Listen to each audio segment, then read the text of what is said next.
Ada juga yang contohnya terbalik. Halus kafir, remaja kafir, dewasa kafir, tuhannya pun kafir. Sekali mati malah beriman. Ayo, siapa contoh? Yang bisa jawab boleh kasih hadiah. Apa hadiahnya? Silahkan pilih. Kipas angin mana ada di bawah. Coba, ada yang bisa jawab? Halus kafir, remaja kafir, dewasa kafir, Tuhan kafir, matinya malah beriman. Aneh ya? Siapa tuh? Siapa? Turun yang menjadi tawadhu aku lah, suruh memandu di sini baik. Hendak menjawab Tuhan. Tawadhu dia, kenapa sampai dulu? Dia, siapa tuh? Saharatu Fir'aun, tukang sihirnya Fir'aun.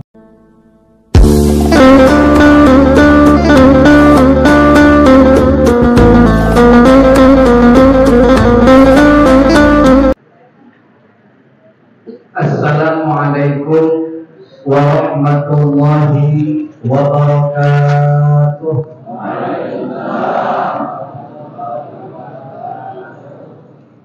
Bismillahirrahmanirrahim. Alhamdulillahi rabbil alamin. Wassalatu wassalamu ala asyrafil anbiya wal mursalin sayyidina wa maulana Muhammadin wa ala alihi wa sahbihi ajma'in. Asyhadu an la ilaha illallah wahdahu la syarika lah. Iyyahu na'budu wa iyyahu nasta'in. Wa asyhadu anna sayyidana wa maulana Muhammadan abduhu wa rasuluh shadiqul wa'dil amin. Subhanaka la ilma lana illa ma 'allamtana innaka antal alimul hakim. Wa la hawla wa la quwwata illa billahil aliyyil azim. Rabbi shrah li sadri wa yassir li amri wa hlul 'uqdatam min lisani yafqahu qawli. Amma ba'd. Hadratal mukarramin wal muhtaramin yang sama-sama kita muliakan, kepada para alim ulama, tuan-tuan guru beserta para asatidz yang hadir, yang mohon maaf tidak bisa sebutkan satu persatu karena memang belum banyak yang belum kenal. Kita doakan tuan-tuan guru kita, para asatidz kita, mudah-mudahan beliau senantiasa diberikan Allah panjang umur, kesehatan wa afiat. Allah mudahkan seluruh urusan-urusannya. Allah kabulkan segala hajat baiknya. Allah jaga hatinya, mudah-mudahan selalu istiqomah menapak di jalan junjungan kita Rasulullah sallallahu alaihi wasallam. Mudah-mudahan Allah melimpahkan keberkahan kepada beliau beserta seluruh keluarga, dan mudah-mudahan Allah kembalikan keberkahan itu kepada kita semua. Amin ya rabbal alamin. Kemudian yang sama-sama kita hormati segenap aparatur pemerintahan, wabil khusus mungkin kalau ada Bapak Camat, Bapak Lurah, Bapak RW, Bapak RT, para ketua, para sesepuh, tidak ketinggalan kepada Bapak Ketua Panitia Pelaksana Peringatan Maulid Nabi Muhammad sallallahu alaihi wasallam, Bapak-bapak, ibu-ibu, hadirin dan hadirat yang semuanya saja mendoakan mudah-mudahan senantiasa diberikan Allah keberkahan hidup dunia dan akhirat. Amin ya rabbal alamin. Dalam kesempatan yang mulia ini, mohon bersama-sama kita memanjatkan puji dan syukur kita kepada Allah Subhanahu wa taala yang alhamdulillah senantiasa melimpahkan rahmat, taufik, hidayah dan inayahnya kepada kita semua, sehingga di malam yang mulia ini, di bulan yang mulia pula, kita diizinkan oleh Allah Subhanahu wa taala untuk berkumpul, bertatap muka, berwajah di salah satu rumah Allah yang mulia pula, yaitu masjid kita tercinta, Masjid Al-Hidayah yang insya Allah penuh dengan rahmat ini. Kita duduk di sini tidak lain dan tidak bukan adalah untuk memperingati, membesarkan dan memuliakan hari kelahiran junjungan Nabi besar Muhammad Sallallahu Alaihi Wasallam. Dengan doa dan harapan mudah-mudahan dengan peringatan Maulid Nabi yang kita selenggarakan di malam hari ini nantinya akan banyak sekali membawa manfaat untuk kehidupan kita di dunia wal akhirah. Amin ya rabbal alamin. Kemudian salawat dan salam Allah mudah-mudahan senantiasa teraturkan kehadiran junjungan kita Rasulullah Sallallahu Alaihi Wasallam, junjungan kita yang sangat kita harapkan syafaatnya di hari kiamat. Sekali lagi kita berdoa, mudah-mudahan kita seorang yang hadir di sini, keluarga kita yang ada di rumah dan seluruh keturunan kita sampai hari kiamat nanti, mudah-mudahan mendapatkan syafaat dari beliau dan berkumpul bersama-sama dengan beliau dalam surga. Amin ya rabbal alamin. Bapak-bapak, ibu-ibu, hadirin yang hadirat rahimahullah. Sebelum turun melanjutkan ceramah, terlebih dahulu mohon dibukakan pintu maaf yang saya berikan terkhusus kepada rekan-rekan panitia yang belum bersangka beliau ingin memberikan penghormatan kepada beliau dengan disediakan kursi di hadapan ini. Namun, mohon maaf sekali lagi tidak bisa menerima penghormatan tersebut untuk ceramah dengan duduk. Soalnya waktu masuk beliau sudah mengamati depan kanan, depan belakang, kiri kanan. Banyak di sini orang-orang ulama, banyak di sini orang-orang yang sepuh, yang tua secara umur. Ini mohon maaf lahir batin secara pandangan ulama pribadi, walaupun mungkin bisa berbeda dengan pandangan guru yang lain. Ulama kadang mempermasalahkan pandangan guru yang lain, tapi secara pandangan ulama pribadi rasa-rasanya menurut dulu macam kalau ada perasaan ulama pribadi. Soalnya ulama pasti akan lebih tinggi daripada para ketua. Ini orang rasakan nyaman jadi orang minta maaf pada guru biar boleh ceramah berdiri saja. Ada apa? Alhamdulillah. Jadi urusan kursi kalau belum marah. Padahal kalau panggilan ke depan kita akan orang berbukan. Jadi di malam hari aku datang ambil orang keinginan saya lepas.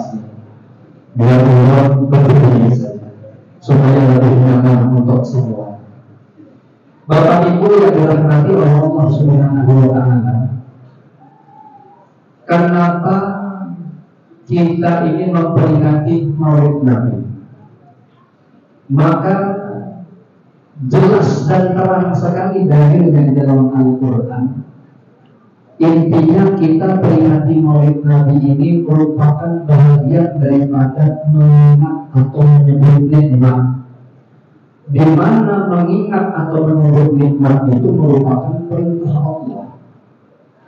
Kalau ulun ada keliru, ulun mohon maaf, ulun kan hafal Quran, ada hafal, paling hafal beberapa ayat saja. Di dalam surah Fatir, Allah Ta'ala berfirman, aman kana tahilaf ayat 3. A'udzu billahi minasyaitonir rajim. Ya ayyuhan nasu kuru ni'matallahi alaikum. Wahai manusia, khitabnya manusia, objek sasaran tembaknya manusia, berarti kita semua. Kuru ni'matallahi alaikum. Ingatlah, kata Allah, oleh kalian akan nikmat Allah yang Allah berikan kepada kalian. Kita disuruh ingat, disuruh menyebut nikmat itu. Dan bicara nikmat, bukankah nikmat itu sangat luas?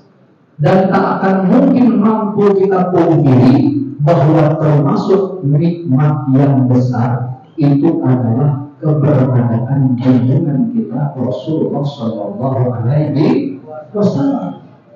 Yang jelas beliau itu adalah maha guru kita. Karena berkat adanya beliau kita bisa beribadah dengan jujur. Kita bisa sembahyang jujur sabat hari itu berkat Rasulullah. Soalnya Rasulullah yang mencontohkannya. Kalau semata-mata kita carikan dalil di dalam Al-Quran berlandaskan perintah Allah yang umumnya di dalam Al-Quran itu global, maka hampir dipastikan kita tidak akan tahu cara sembahyang yang jujur. Tapi Al-Quran dari ini global.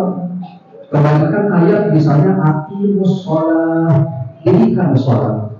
Namun Allah di dalam Al-Quran tidak menyebutkan kaifiat. Bahwa sholat itu yang pertama niat, takbiratul ihram, kemudian disusul baca Fatihah yang wajib, rukuk, sujud, ya, iktidal dari terlupa, rukuk, iktidal, sujud, kemudian tahiyat, ujungnya salam. Perincian yang macam itu ada di dalam Al-Quran. Lalu kenapa kita bisa sholat dengan baik sebagaimana yang hari-hari kita lakukan? Karena mencontoh Rasulullah Shallallahu Alaihi Wasallam.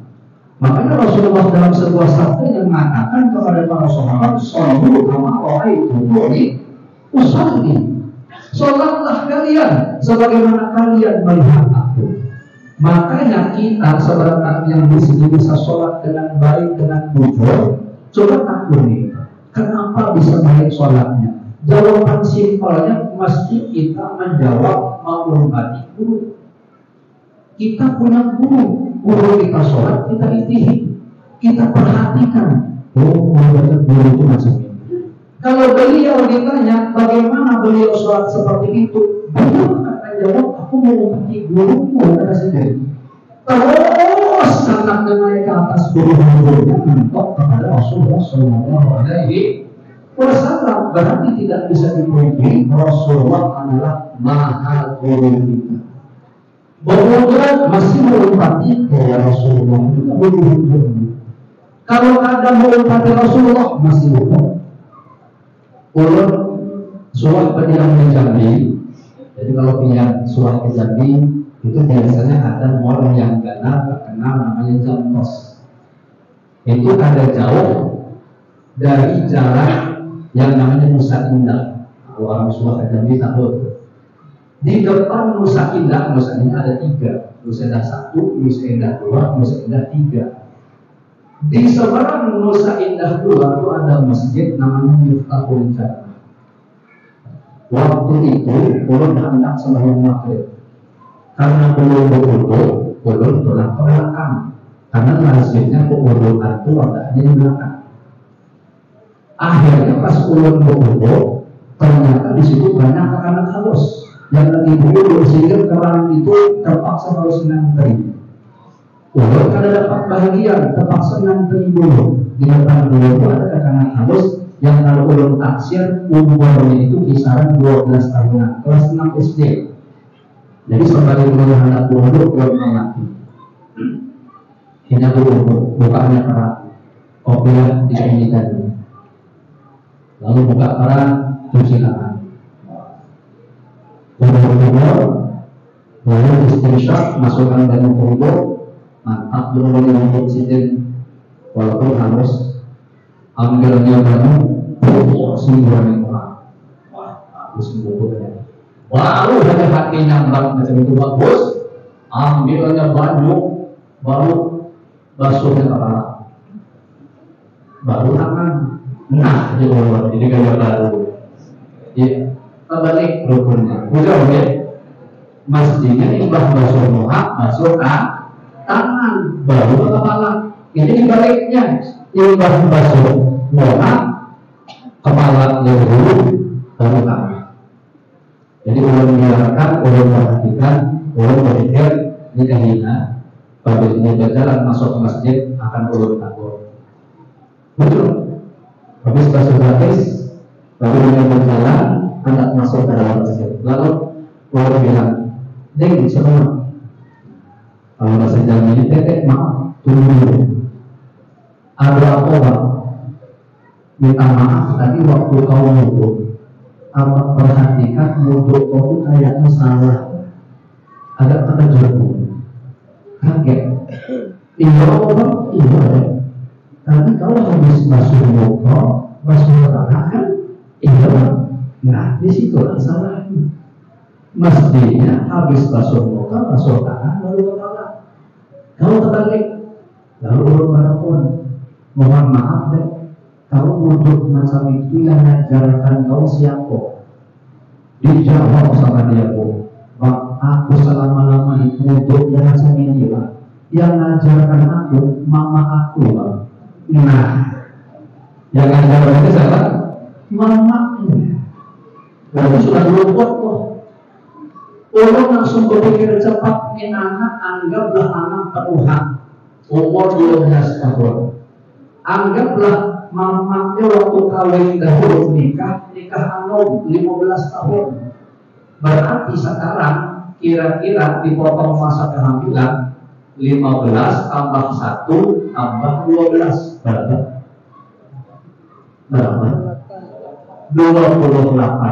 Intinya berarti secara pandangan fikih selama minimal 12 tahun ini saja itu usia balik 15 atau tambah kali 13 dengan usia kandungan, selama 13 tahun ini mamanya insya Allah secara fikih insya Allah kada ada satupun sembahyangnya yang diterima. Sederhana saja. Kenapa bisa kayak itu Ustaz? Soalnya termasuk syarat sahnya sholat harus suci, dan sucinya adalah dengan berwudu. Sahkah wudhunya kalau berwudu? Jawabannya pasti kada sah. Berarti kalau wudhunya kada sah, si mamanya itu sembahyang masih dalam kondisi berhadas kecil. Kalau berhadas kecil berarti tidak sah sembahyangnya secara pandangan fikih. Kenapa? Simpel aja jawabannya. Gara-gara ada tahu. Ada tahu itu halus. Kalau bahasa agak kasar, bumbuan. Jangan lupa. Nah, kalau bahasa kita jangan bumbuan. Bahasa Arabnya jadil. Bumbuan kan? Nah, siapa yang dicontohnya itu jelas pasti bukan Rasulullah SAW. Wasallam. Itulah mahalnya kita hadir di majelis taklim. Jangan sampai kita boleh menghadiri majelis taklim. Walaupun insya Allah bihadirilah wa berbaik sangka kepada semua yang hadir di sini. Ini adalah wajah-wajah penghuni surga. Amin ya rabbal alamin. Soalnya ada penjelasan ulama. Ampun kalau ingin melihat wajah-wajah penghuni surga, lihatlah wajah-wajah orang yang hobi hadir ke majelis taklim. Makanya ulun bilang tadi, ulun baik sangka ini wajah-wajah yang Tuhan adalah wajah-wajah yang rajin hadir ke majelis taklim. Mantap, amun kawal istiqomah. Amun kawal. Ulun diberi Allah amanah di aku membina majelis taklim, salah seorang jamaahnya itu Tuhan meninggal kami sudah. Lalu ulun di sana mengiausi pintu namanya nenek Irok. Nah, penyakit orang Banjar ini ngaran bagus, kadang-kadang sambatan buruk. Ya, penyakit orang Banjar biasa bisa menggelar nama sini itu bagus, rupanya. Tapi panggilannya Irok. Nah, orang Banjar ini kali-kali udah juga banyak gelar ini. Jadi aku ada udah kampung, udah gajah, banyak. Utuh bersama, utuh lima, utuh mungkin, utuh segala macam. Jadi padahal namanya itu bagus, sambatannya Irok. Nenek Irok tadi bisa usia si bentuk waktu wafat sekitar 115 tahun lagi. Orangnya Tuhan, tapi kalau bertengkar halus di perkataan awalnya. Tapi masya Allah kalau sudah urusannya untuk ilmu rajin sih dulu. Maka adalah orang. Kadang-kadang dalam hadir manusia sempat sambil menggorok, golok geleng-geleng kepala. Jadi begitu cerita sama golok cok Masjid Agung Bengkalo nenek itu yang umat menggolok tanah. Masya Allah. Jadi perkiraan umur sini itu sekitar 115 tahun, bahkan ada yang mengatakan lebih. Tapi seusia Tuhan macam itu masih rajin menuntut ilmu. Yang ulul kita, yang anu usia kuliah payah, renang dampaknya kalau mau itu, ya rugi dia. Maka dari itu terus istiqomahkan. Kadang mampu kita setiap hari seminggu sekali, sekurang-kurangnya, dan mampu juga sebulan sekali. Jangan sampai dalam tempo 40 hari kita tidak pernah mendapat asupan makanan rohani, bakalan celaka kita. Kenapa? Karena hati kita pasti akan gersak, hati kita masih akan keras, ujung-ujungnya akan mati. Na'udzubillah. Padahal yang namanya hati ini maka Allah, pandangan keempat, pandangan Allah Subhanahu wa Ta'ala. Ilmu apa yang kita tuntut? Ya tentu ilmu nafik. Ilmu nafik, ilmu yang bermanfaat. Macam mana ilmu bermanfaat itu? Ciri-cirinya kata ulama, asal dituntut kita yang boleh beribadah menjadi rajin. Asal ilmu itu dituntut, kita yang hobi maksiat menjadi berhenti dan bertobat. Ilmu yang nafik itu kalau dituntut, kita yang kehilangan ngurusi dunia, jadi ada hobi lagi, ilmunya malah menghidupkan akhirat. Ilmu yang bisa mengingatkan kita tentang alam kubur. Ilmu yang apabila dituntut, sifat-sifat buruk yang ada di dalam hati menjadi sirna. Yang awalnya mungkin kita bisa sombong berganti menjadi tawadhu. Awalnya kita mungkin ibadah banyak riya, banyak ujub, maka berganti semuanya ikhlas kepada Allah Subhanahu wa Ta'ala. Makanya ulama menyuruh kita menuntut ilmu yang model seperti itu, bukan semata-mata menambah wawasan. Asal bertambah sebelumnya ada tahu dari tahu, tapi cukup sampai di situ, tidak ada realisasi kelanjutan. Kalau itu belumlah disebut dengan nafik. Maka dari itu Pak insyaallah mudah-mudahan ilmu yang kita dapatkan di malam hari ini, terkhusus buat pribadi ulama yang menyampaikan dan biar saudara yang mendengarkan, mudah-mudahan semua menjadikan oleh Allah Ta'ala menjadi ilmu nafik untuk kita semua. Amin ya rabbal alamin. Itu mahal harganya. Juga kita Rasulullah Sallallahu Alaihi Wasallam di mana tadi ulama katakan, kita ini mengingat nikmat Allah, menyebut nikmat Allah karena Allah yang suruh puluh kalamnya itu amal. Dan Rasulullah itu termasuk sebesar-besar nikmat, bahkan rahmat dari Allah Ta'ala berikutnya. Wa ma arsalnaka illa rahmatan lil alamin. Tidaklah kami utus engkau Muhammad, kata Allah, melainkan sebagai rahmat untuk alam semesta. Jadi Rasulullah SAW itu rahmat bagi kita, untuk kita. Dan memang secara jujur kita membutuhkan rahmat Allah Ta'ala. Secara jujur pasti butuh. Makanya kata-katanya pun di dalam Al-Quran itu minta. Coba Bapak sama Ibu, kita main tebak-tebakan. Coba sebutkan satu ayat yang isinya doa yang sering dipanjatkan oleh guru-guru kita. Apalagi kalau tinggal sebanyak habis setengah. Dan di dalam doa itu minta rahmat Allah. Ada yang tahu Ibu-ibu? Boleh? Apa ayat? Mohon maaf ya Bapak-bapak, minta rahmat dari Tuhan. Apa doanya? Itu paling sering kita dengar. Kadang kita ada yang tahu belum? Rabbana la tuzigh qulubana ba'da idh hadaitana wa hab lana min ladunka rahmah. Wa hab lana min ladunka rahmah. Ya Allah, ya Tuhan kami, berikanlah rahmat dari sisi Engkau kepada kami.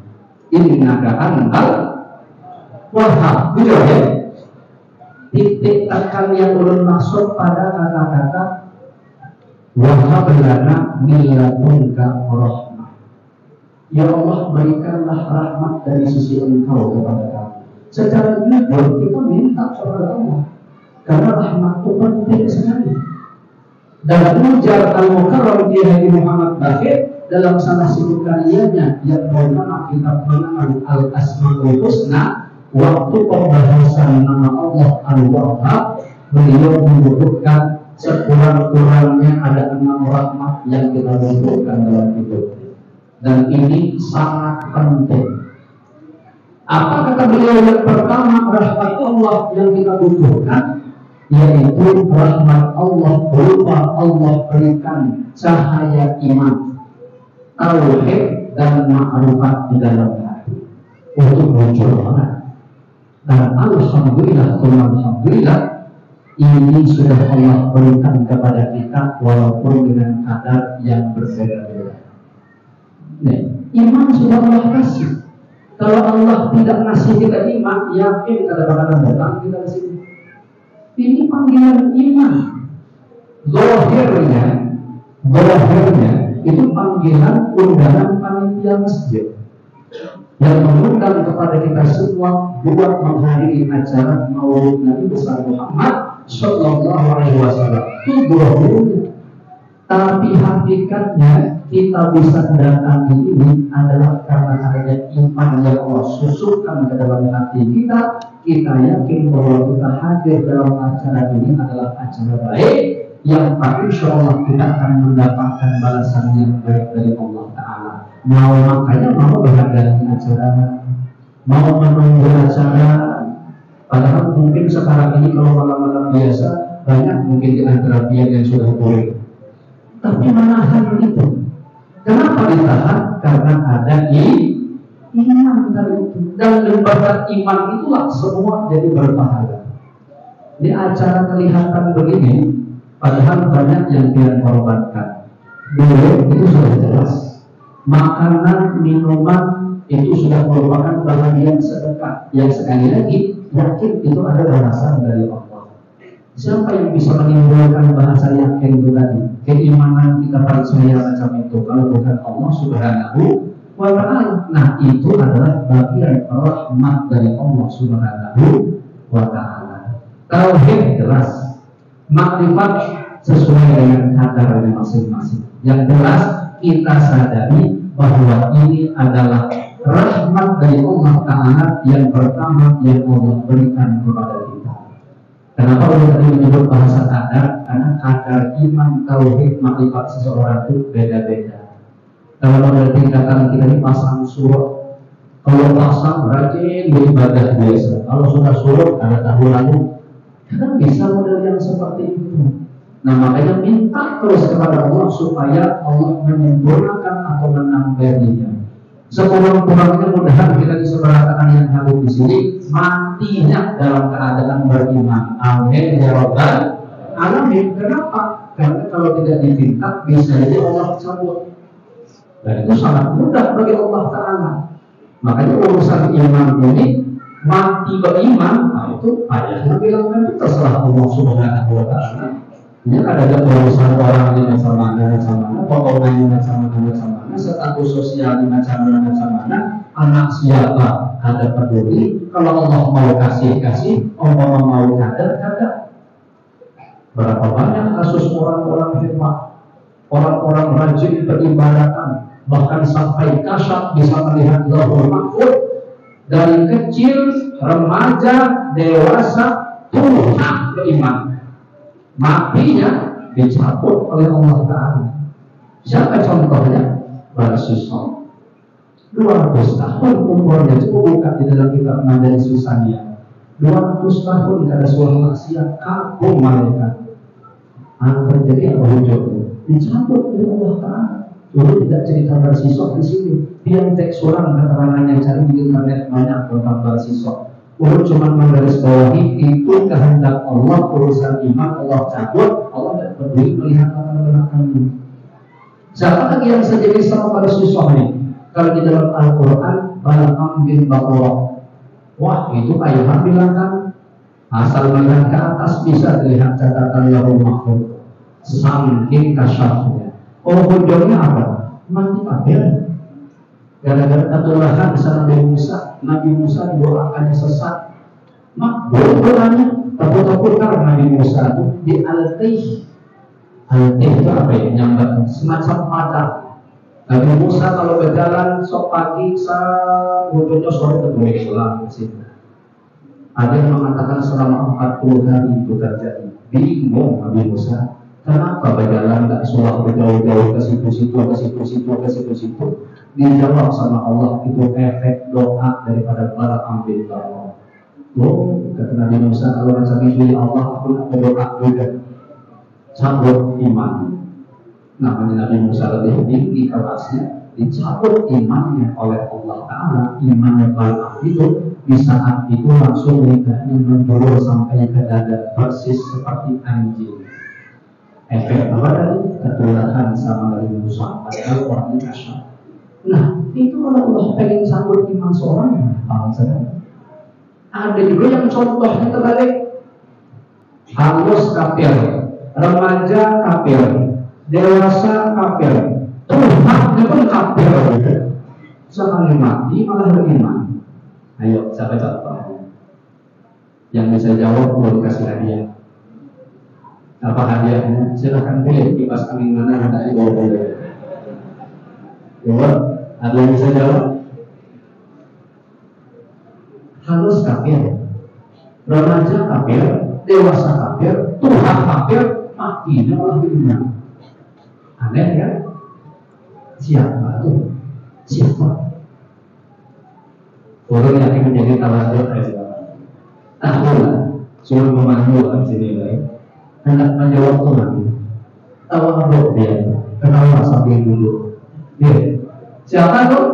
Sahabatul Fir'aun, tukang sihirnya Fir'aun.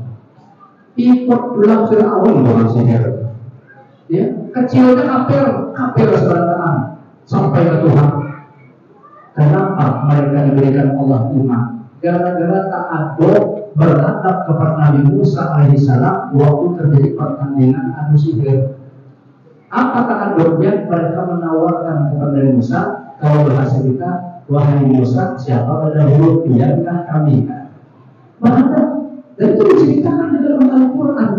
Ternyata Nabi Musa mengatakan, persilahkan kalian terlebih dahulu. Itulah yang tali penali itu dilempar jadi ular-ular halus. Waktu Nabi Musa melempar tongkat, benar ularnya menelan semua ular itu. Gara-gara beradab dengan Nabi Musa, cuma bertawar pilihankah pendahulu kami kan? Kalau bangsa kada beradab kan langsung ya. Nah, di situ Allah langsung menurunkan hidayah, rahmat, taufiknya kepada mereka. Mereka justru setelah melihat Nabi Musa melemparkan tongkat, ini sudah di luar batas kemampuan sihir yang paling hebat di saat itu. Makanya tukang sihir itu paham betul, ini bukan sihir lagi kelasnya nih. Kelasnya kok bisa? Makanya langsung spontan mereka beriman kepada Nabi Musa, ya, Tuhan Nabi Musa dan Nabi Harun. Akhirnya yang terjadi apa? Di hadapan julak Fir'aun beriman, saling lihat. Karena anak buah semua itu. Kenapa membela? Akhirnya dibunuh sama Fir'aun, tukang sihir itu. Cuma menangnya dibunuh setelah mereka beriman. Matinya husnul khotimah. Nah, ini yang kita takutkan. Dan kebanyakan para kekasih untuk takutan yang macam ini.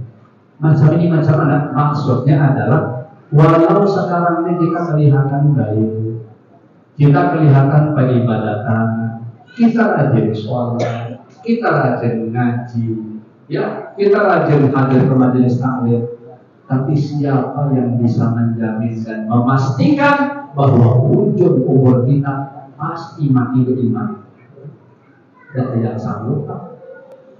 Makanya dibilang urusan iman itu hak Allah. Dan mesti abahnya baik, anaknya baik, belum tentu tak. Abahnya beriman, anaknya pasti beriman. Belum tentu. Malah banyak sekali contoh yang abahnya beriman, mantap dari pangkatnya, anaknya malah kafir. Coba contohnya, datuk kita Nabi Adam alaihissalam punya anak namanya Qabil. Matinya kayak apa si Qabil? Durhaka kepada Allah.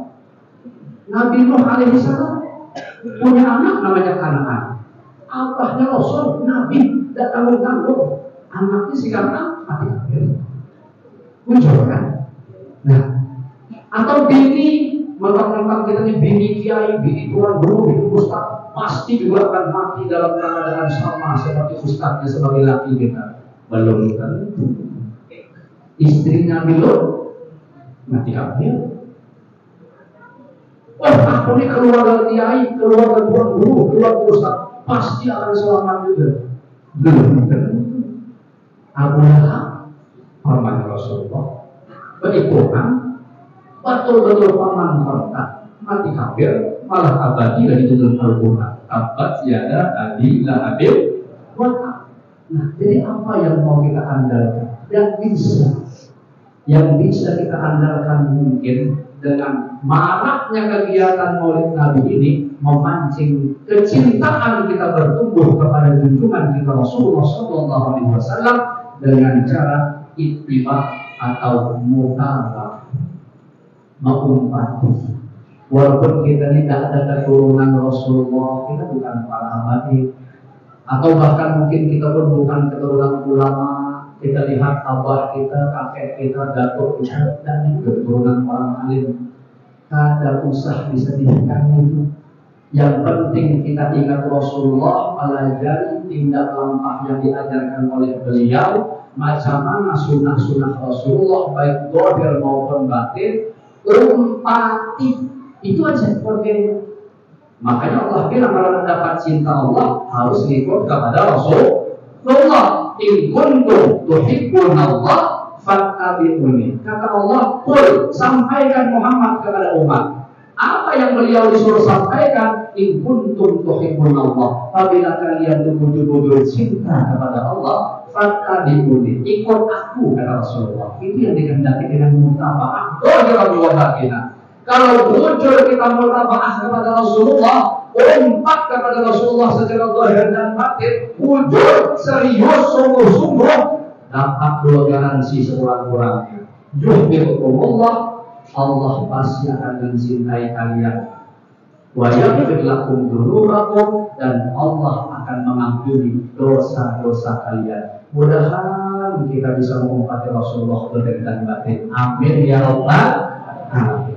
Nah, maka mulai itu indah binafsi, mulai dari diri kita sendiri, dari yang ringan-ringan.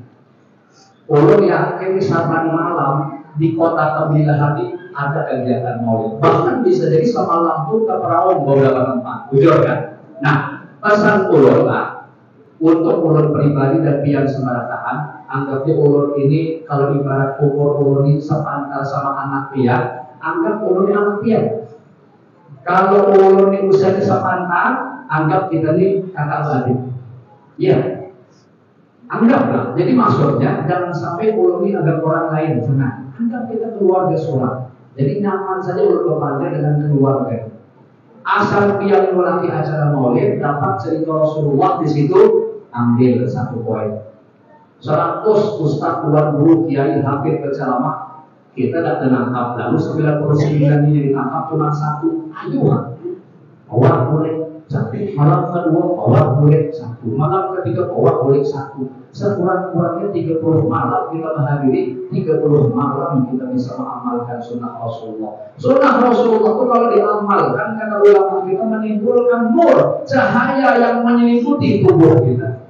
Sehingga di padang mahsyar walaupun jumlah orang miliaran, Rasulullah pasti akan kenal kepada kita. Kenapa? Tubuh kita itu bercahaya. Baik yang zahir. Nah, contoh yang zahir, kita maaf lahir batin.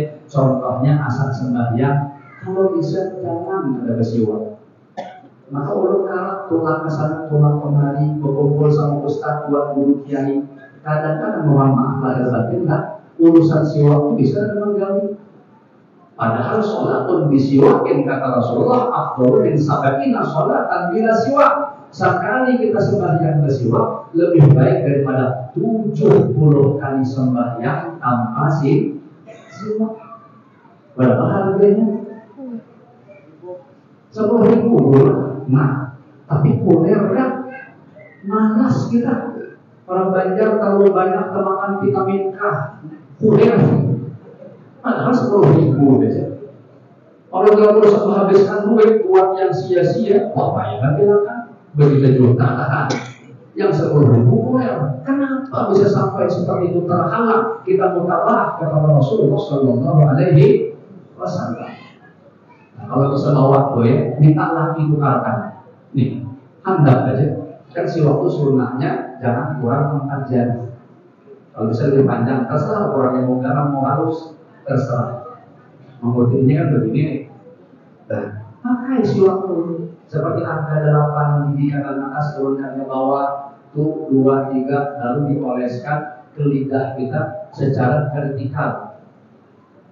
Udah selesai. Langsung sholat kita didongkrak sama Allah Ta'ala 70 kali lipat daripada sembahyang orang lain. Walaupun sembahyangnya sama, tapi derajat sholat kita bertinggi. Itu sunnah Rasul. Ulun beberapa malam yang lalu, nah, kedapatan di Tunggal itu, ulun diamanahi membina pengajian di salah satu masjid namanya Baitul Atif. Kitabnya itu Irsyadul Ibad. Di situ ada cerita seorang ulama yang punya istiqomah melakukan sunnah Rasul, yaitu tajdidul wudu, memperbaharui wudu.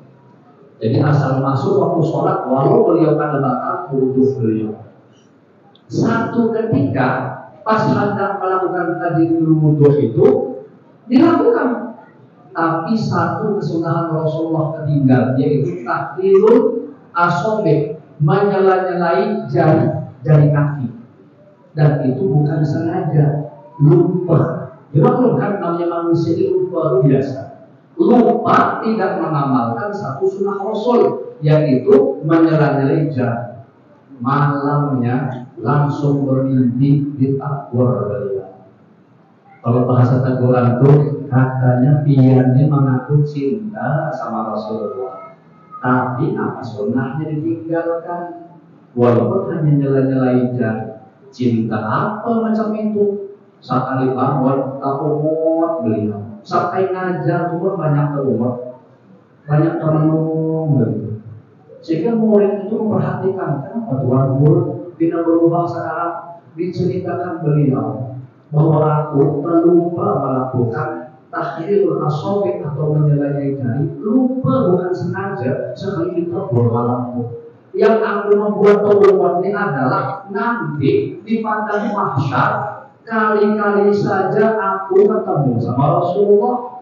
Lalu Rasulullah bertanya, kenapa kamu itu ketinggal sunnah aku? Mau dianggap kemana aku nih ke beliau? Menjawab Rasulullah itu macam mana aku bilang? Tapi kira beliau lagi itu sunnah padahal, dan tidak salah karena lupa.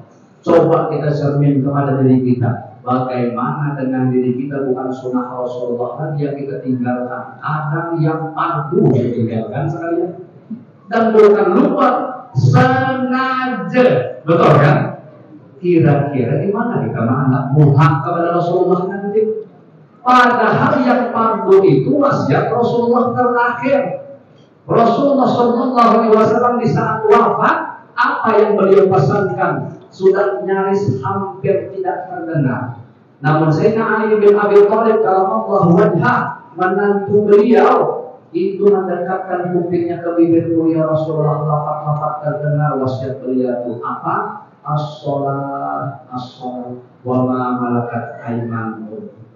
Kalau bahasa kita, jaga sembahyang, kata Rasul, jaga sembahyang. Artinya jangan ada sembahyang. Ya, jangan ada sembahyang, jaga sebuah tenaga. Wa ma malakat aymanukum, dan perhatikan orang-orang yang berada di bawah tanggung jawab kalian. Urusan sholat diperhatikan juga. Kalau kita abah atau mama, berarti anak kita harus dijaga sembahyangnya. Kalau kita mintuhan, berarti menantu kita harus kita jaga. Kalau kita guru, berarti murid atau jamaah kita. Kalau kita laki, berarti bini kita. Kalau kita atasan, berarti bawahan kita. Jangan sampai kita hanya mencari keuntungan secara materi kepada mereka-mereka yang kita manfaatkan jasa atau tenaganya, namun kita tidak memberikan ruang waktu untuk mereka bisa mengerjakan ibadah sholat. Bakalan terus kita dituntut sama Allah Subhanahu wa Ta'ala. Perhatikan. Makanya sebelum sembahyang itu, kata Al-Habib Taufik As-Segaf, Ketua Umum Rabithah Alawiyah Indonesia, kalau bisa sebelum takbiratul ihram, baik sholat sendirian ataupun berjamaah ataupun jadi imam ataupun jadi makmum, jangan langsung takbiratul ihram. Jangan langsung. Kalau bisa itu baca dulu kata beliau Qul a'udzu birabbin nas. Karena secara jujur di dalam Qul a'udzu birabbin nas itu tersimpan permohonan perlindungan kepada Allah daripada was-was godaan syaitan. Dan kita ini mohon maaf lahir batin, memang banyak karena was-was. Ya, banyak. Makanya banyak di antara kita sembahyang itu bisa diingatkan di rakaat berapa. Betul kan? Allahu Akbar. Wah, macam busuk. Ujungnya dua tiga. Kadang was-was syaitan itu kalau marah itu bisa takbirannya pun mohon maaf dari batin. Kalau dia suara melihat orang terkena was-was yang parah, itu kasihan melihatnya. Takbirnya itu terburi-buri. Adalah suara dia melihat Allah. Usul di fardhu maghrib di fardhu usul. Terburi-buri. Terburi-buri kasihan. Wudhunya pun kadang baru hampir 2 kubik habis. Nama itu belum masuk juga. Itu setan di samping itu Urehim. Dengan ketahuan lihat itu. Hubungannya dijaga.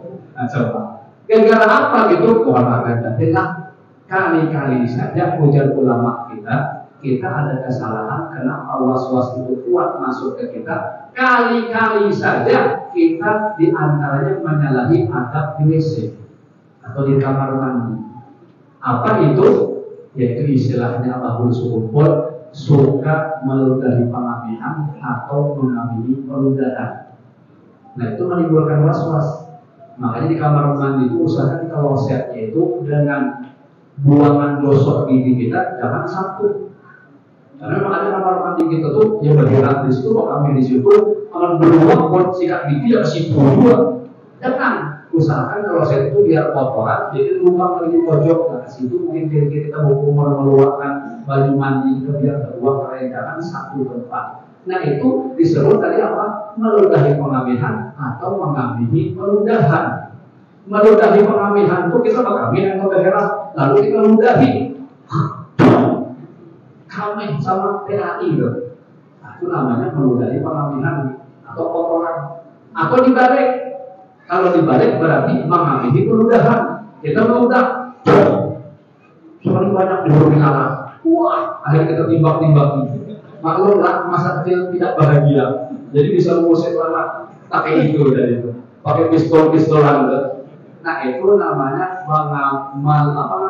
mengamini peludahan. Kalau kita mahir model macam itu akan diberi yang namanya was-was. Ya. Jangan juga di WC itu ada bertutup kepala. Kalau bisa masuk WC bertutup kepala. Kenapa? Karena kalau kita berpakai lagi buang air tapi kepala tertutup, insya Allah kata beliau Allah akan memunculkan rahmat dari 7 lapis langit.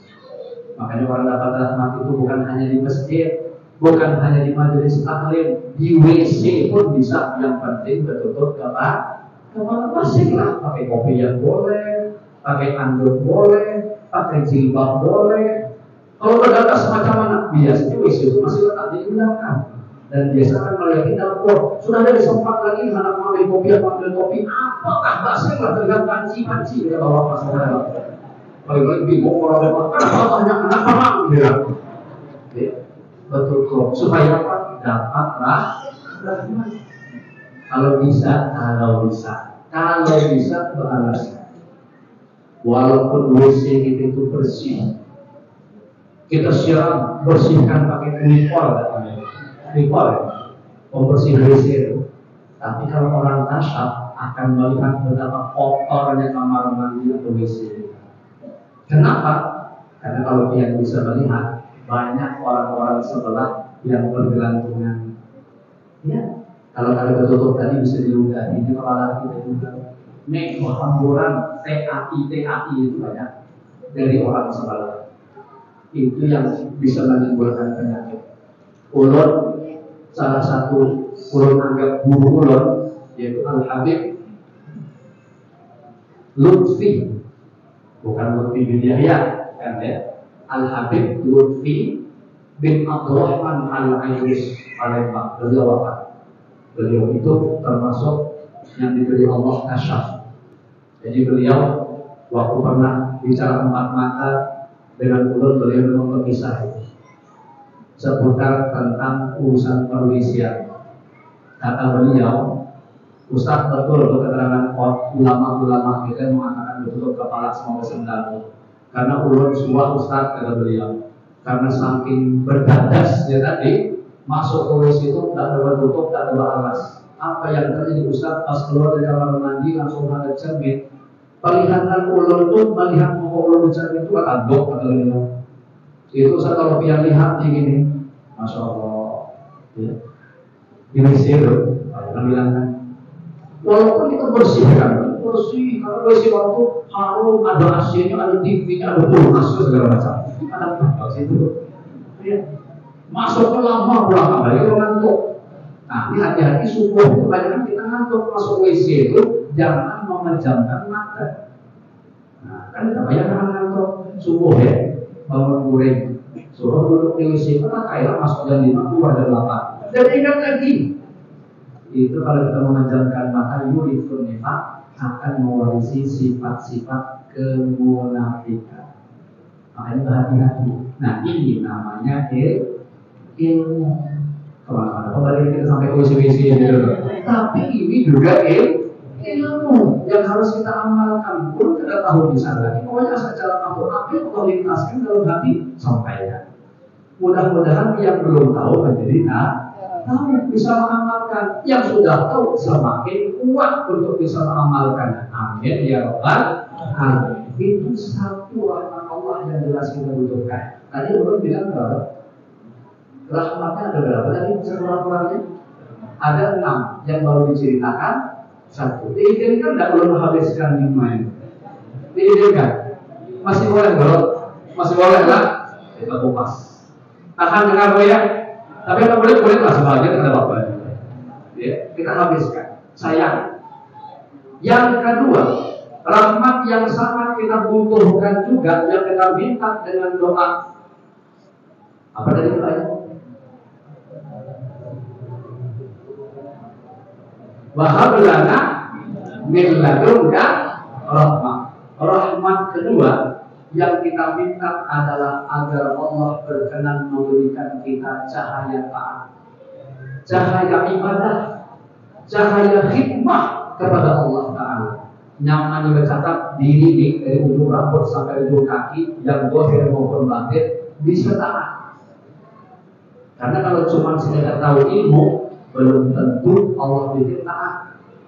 Belum tentu. Tapi kalau Allah berkenan dikasih Allah rahmat taufik, tubuh kita masih akan mudah melakukan taat.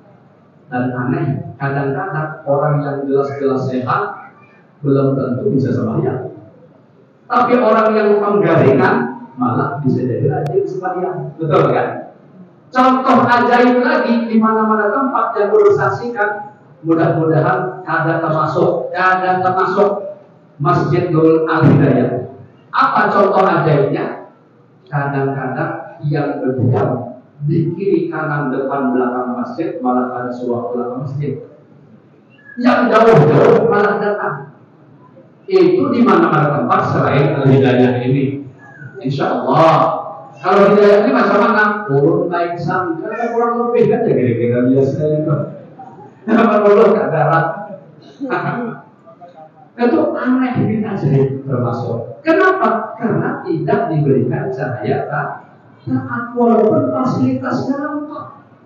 Nah, maka secara jujur kita minta kepada Allah agar Allah berkenan membuat tubuh kita ini lahir batinnya selalu taat sesuai dengan perintah-perintah yang Allah tetapkan untuk kita. Amin ya rabbal alamin. Ini percepat aja. Yang ketiga, rahmat yang harus kita minta dan memang sangat kita butuhkan ketika membaca wa hab lana min ladunka rahmah, ketuk dalam hati minta diberikan Allah kesehatan, keselamatan, keamanan, segala macam fasilitas yang di situ memudahkan kita beribadah. Ini cerita fasilitas. Sehat, makan, karena banyak orang yang garing yang kada punya bayangan. Ya, atau aman. Betapa banyak orang-orang yang kondisinya ada aman, akhirnya bisa tertinggal sama Tuhan. Belum pernah mendapat sebuah kisah dari salah seorang murid Al-Habib Umar. Waktu berkumpul di Mustafa, kalau kumpul pengajian, lalu timbul satu pertanyaan yang menjadi bahan ketawaan jamaah yang lain. Salah seorang berkata sama Al-Habib Umar, apa kata murid beliau itu? Macam mana ya Habib hukum sembahyang di dalam WC? Wah, tak boleh yang lain. Mungkin terpikir, oh dia sembahyang di dalam WC, banyak di ruangan. Jadi ujar yang kata ini, kalian kan nyaman sembahyang bebas di mana-mana hendak. Kenapa? Karena kondisi pian itu aman. Beda sama kami. Kami ini bekerja di satu pekerjaan yang ketepatan bos itu orang kafir. Kami kada bisa sembahyang senyaman kalian karena kami hilangan. Kalau seandainya kami mengerjakan terlambat, efeknya luar biasa ke kami. Nah maka dari itu, macam mana hukumnya kalau sembahyang kami lakukan di dalam WC di kamar mandi? Makanya beliau Maha Guru Al-Habib Umar menjawabnya pun dengan santai, karena memang sesuai dengan apa yang dibutuhkan si penanya. Maka hukumnya ya jelas boleh. Mau dalam kondisi aman saja sembahyang di WC, andaikan itu terjadi pun cuma makruh. Yang penting mana yang terkena bahagian sholat kita harus dalam kondisi suci. Nah, yang penting begitu. Jadi jawaban itu diberikan kepada orang yang memang keadaannya itu tidak aman, sehingga boleh hal yang sedemikian itu. Kalau kita yang aman, apa ya? Sembahyang di dalam WC ada urusan itu. Nah kita aman itu termasuk rahmat Allah. Hendak sembahyang ada bajunya, nutup aurat. Hendak sembahyang ada bajunya untuk berwudu dan lain sebagainya. Semua fasilitas ketaatan itu semua adalah rahmat dari Allah Subhanahu wa Ta'ala. Ditindak.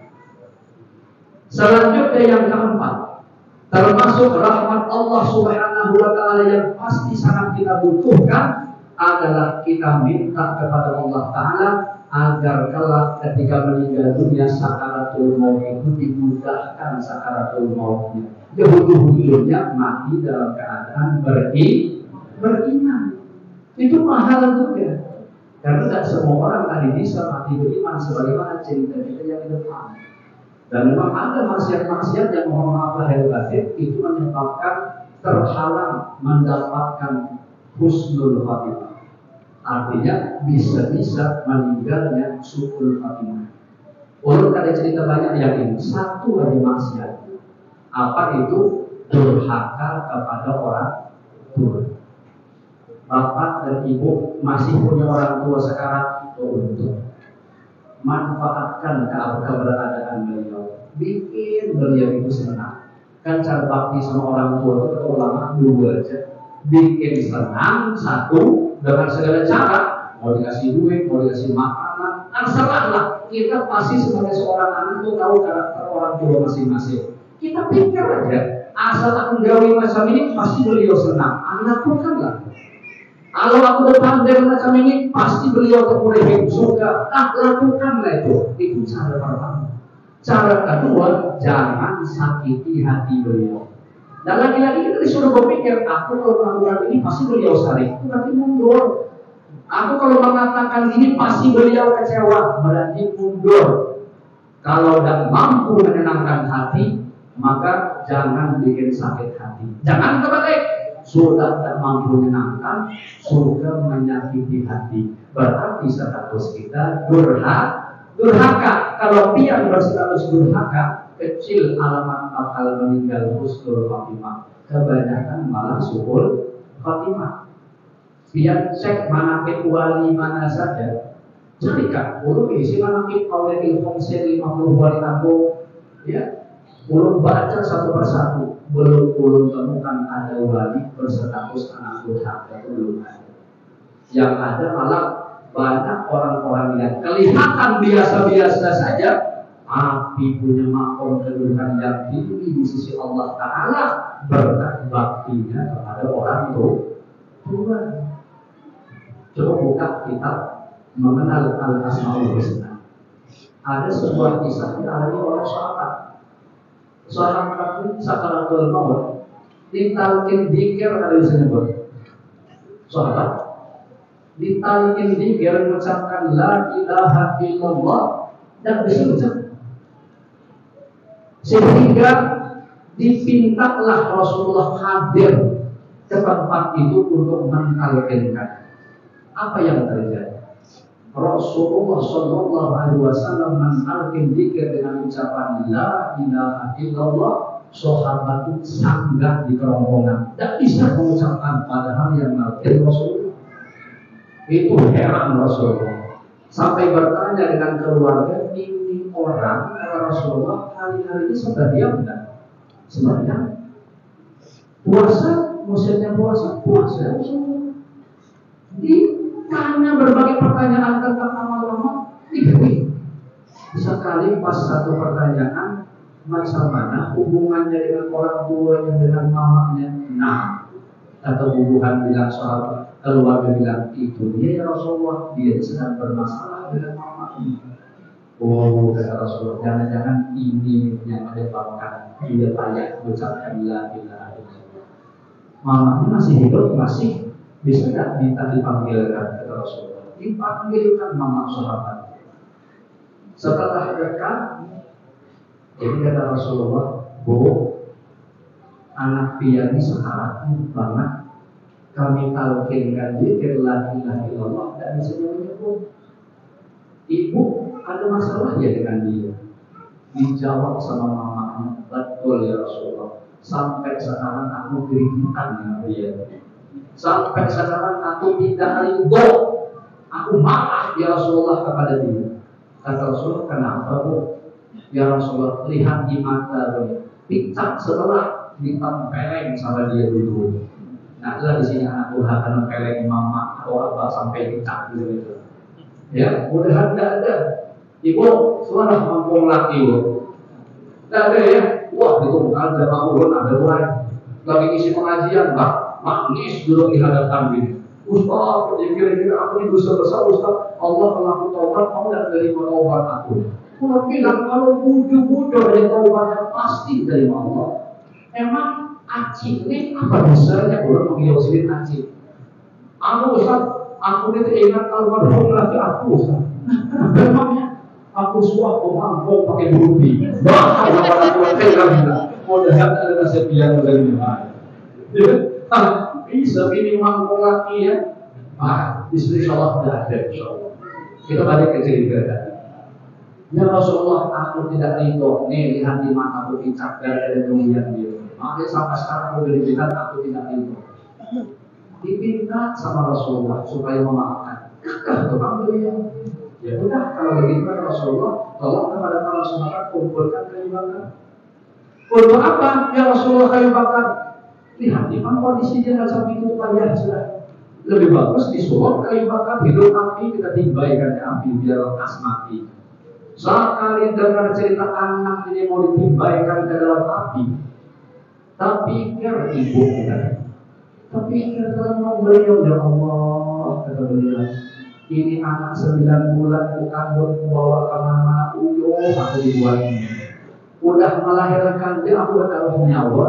Belum menyusui dia lagi, belum menggagalkan dia. Sekali ujung-ujung itu cuma dibakar macam ini cuma langsung rahmat Allah turun ke dalam hati yang terdalam dari si ibu itu. Langsung beliau bilang sama Rasulullah, ya Rasulullah, amal kayak itu, iyalah aku gak tega kalau dia harus dibakar. Iyalah aku maafkan kesalahannya. Aku ridholah dengan dia Rasulullah. Ibu jujur, betul ya Rasulullah. Langsung Rasulullah talqinkan sahabat tadi. Rasulullah tuntut mengucapkan la ilaha illallah. Alhamdulillah bisa mengucapkan la ilaha illallah secara sempurna imbah duit. Coba sekarang Rasulullah SAW saja awalnya tidak mampu mentalkin sahabatku gara-gara statusnya anak durhaka. Makanya itu bapak ibu yang dirahmati oleh Allah Subhanahu Wa Taala, kalau memang abah mama masih hidup, sekali lagi manfaatkan. Sering-sering melakukan kebaikan untuk beliau, sering-sering doakan. Bahkan Abah Yusuf bilang kalau sembahyang nih, kalau bisa sujud yang terakhir itu bacakan doa untuk abah mama juga 3 kali kata beliau. Rabbi firli wali walidayya warhamhuma kama rabbayani shaghira. Rabbi firli wali walidayya warhamhuma kama rabbayani shaghira. Rabbi firli wali walidayya warhamhuma kama rabbayani shaghira. Sekurang-kurangnya 3 kali. Itu imbang sembahyang baik wajib maupun yang sunnah. Ya. Tapi itu mengapa tidak usah bacaan? Harus ada ulama yang bilang itu turun saja. Memang ada ulama mengatakan kalau jadi imam, kalau bisa cukuplah subhanallah lalu diambil 3 kali. Tapi biar kalau ngamati sembahyangnya Al-Habib Umar beberapa waktu yang lalu pas imami sembahyang subuh di Masjid Istiqlal, ulun amati sembahyang ulun kada cuma ke Jakarta tapi mengamati. Ternyata beliau sembahyangnya ta'ani pelan. Ulun ukur dengan bacaan ulun surat lebih lambat beliau. Kalau kita baca subhanallah wa bihamdi subhanallah wa bihamdi subhanallah wa bihamdi, perasaan mulut langsung berdiri. Ada masih panjang sedikit. Turun dari sana. Jangan-jangan ada doa-doa lain yang beliau baca di situ. Padahal jamaahnya ratusan ribu. Ya, apakah tidak memberatkan kepada jamaah? Kalau itu dianggap memberatkan, tentu beliau lebih alim daripada itu. Nah, ini maksudnya pesan jangan sembahyang terburu-buru, dinikmati bacaan-perbacaan itu. Bila perlu direnungkan, difahami bagus-bagus apa yang kita bacakan gunanya apa.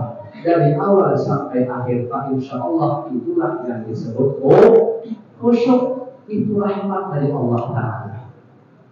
Nah, yang tahu yang sudah mandang ulun, ya, sudah menguruh lampu mereka sekarang. Padahal masih berapa lagi?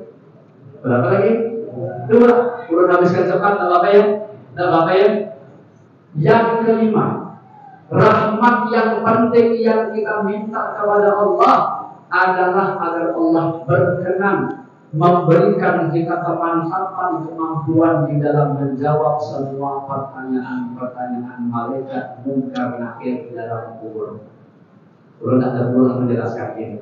Yang keenam, yang terakhir, mudah-mudahan Allah berikan kita rahmat nanti di pada mahsyar, hisab kita diringankan, dimudahkan masuk ke dalam surga dan dapat satu nikmat yang paling utama, yaitu bisa ru'yatullah, memandang Allah Subhanahu wa Ta'ala. Karena tak semua orang di dalam surga mendapatkan nikmat ru'yatullah.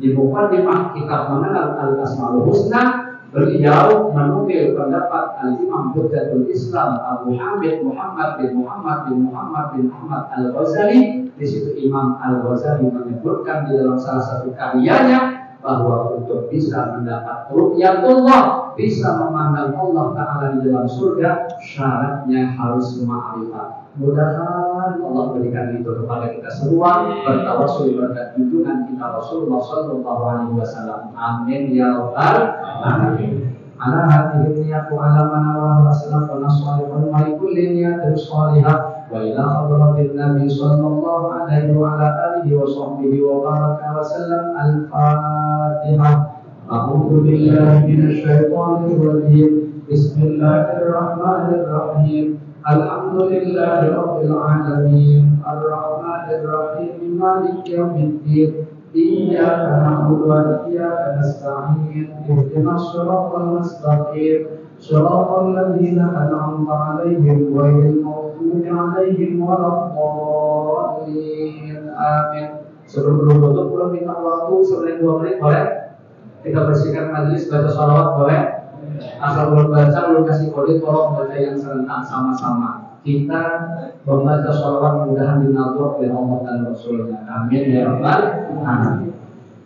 Allahumma sholli ala Muhammad ya Rabbi sholli alaihi wa sallim. Allahumma ala Muhammad ya Rabbi sholli alaihi wa sallim. Mungkin azurtum bima rajatum, mungkin azurtum bima rajatum ya akramal khalqi ma naqum. Allahumma sholli ala Muhammad ya Rabbi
sholli alaihi wa sallim. Allahumma sholli wa sallim wa barik alaihi wa ala alihi.